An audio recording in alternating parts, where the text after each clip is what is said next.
Here we go. Let's get into a little cautionary tale. Let's talk.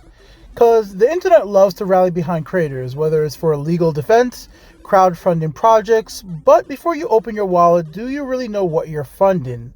The Billy Mitchell versus Karl Jobst lawsuit, let's talk about what actually happened here in a sense. Many fans believe that this lawsuit was about calling Billy Mitchell a cheater, but that's not really what the case was about. The lawsuit was actually about defamation related to serious claims that many backers may not have fully understand, accusing somebody potentially of causing a suicide. But I'm not here to go over the case fully. I'm here to talk about more or less crowdfunding and why you should be cautioned about being disappointed here, guys. Some of Karl Jobst's supporters donated to his legal defense, thinking it was a fight for the truth in gaming records, when the case was about damaging accusation with not fully factual backing, according to the courts. That's the courts saying this, not me. And why you should be careful before donating to legal crowdfunding, I personally think. Lawsuits are not black and white. Sometimes the person asking for money isn't 100% in the right. Legally, even they might be right morally. Because I do support Karl Jobst. I love his videos. But we just don't know all the facts from the other end. Legal fees can pile up, guys. Donations often just go into the wind. You never know where the money actually went, what was spent on the case.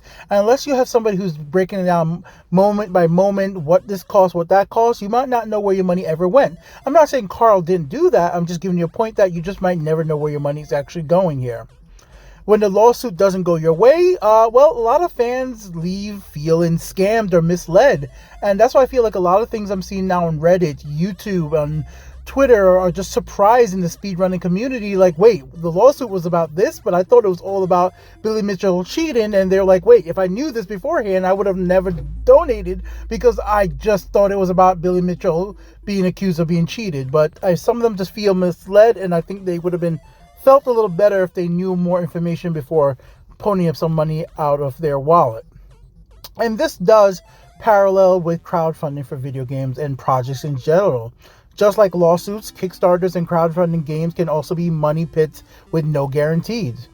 I mean, examples of games that just got delayed to heck was Mighty Number 9. It did eventually come out. And the disappointment with Star Citizen never ended in funding. I mean, how long has that game been getting funded for? I think it's over a decade at this point. Sorry if I'm incorrect there, but that's just from the top of my head remembering how long this game has been out on crowdfunding platforms. Some of the developers overpromise, change direction, leave backers frustrated or powerless, or you don't even get some of the products you want. Like my girlfriend crowdfunded some Kickstarter stuff related to, Critical Role, and she didn't even get all the stuff that she was promised to get, and other products, and tabletop stuff, and video games. It just happens. So have your expectations in check before you back anything. Do your research before funding anything when it comes from YouTubers and personalities online. I might be kicking myself in the butt in the future. Maybe some days I will eventually need help like that. But I think I've always said, hey, I'd rather you guys research it. I put out as much information. You ask me questions before you give me a bunch of money in some type of crowdfunding project. I did a crowdfunding before for camera equipment for my channel. And guess what? I bought the GoPros. I bought everything I said I was going to buy with the money I got crowdfunded. And I was very transparent with that. And there was receipts for all that. And that's what the players, viewers, or whatever you're trying to crowdfund need. They need transparency. And in this case with Karl Jobst versus Billy Mitchell, it's a sad outcome for many of the viewers, but I wish a lot of them were more informed in the beginning before they put their money where their mouth was. As always, research each case project before donating. Don't let the hype or emotional appeal be the only reason to contribute. Legal battles and game development can be long, unpredictable, don't always end in the win for the backers. And you are backing these things. If you're putting your money there, you're backing it for one team versus the other. Whether it's legal defense, funding, or a crowdfund game, you should always be aware of the risks involved in investing your money in backing one side or the other. And let's end this off with, have you ever donated to a lawsuit or a crowdfunding game that didn't turn out the way you expected? Please share your experience in the comment section below. And if you found this video helpful, hit the like button, subscribe, and more gaming industry and related projects breakdowns. Thanks for watching. Later, guys.